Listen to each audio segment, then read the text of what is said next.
Do you know one of Regina's most well-known ghosts? The details about his death are pretty vague. So there's been many speculations about what actually happened to him, especially since the newspapers in the time were not willing to, give a whole lot of information. James Strathdee was a well-known businessman in Regina back in the early 1900s because he became a young partner in a wholesale grocery store that became quite big here in Regina. He was involved in many of the business and community clubs, making him a very well-known person. Unfortunately for him, as he got older, he actually did end up in a car accident, which they speculate caused some brain damage that made him no longer act quite like himself, even though he would never admit to it.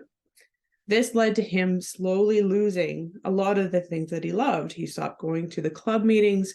He was let go of from the wholesale grocery store that he managed. And they say that he became quite depressed. So his body had been found in what they say is a rain-swept ditch about 6 miles north of Regina. And they say he was found with a bullet wound in his neck, and he was still warm when they showed up to the scene. And a shotgun was lying on the ground nearby. But that was really all of the details that they gave about what happened. They never said for sure if it was a suicide or if some foul play was going on. Nobody really knows. Nowadays, he can be found roaming one of Regina's most popular brew pubs. Do you know which pub James Strathdee is known to haunt? Would you go sit down, order a pint, and salute him to see if he would come and sit at your table?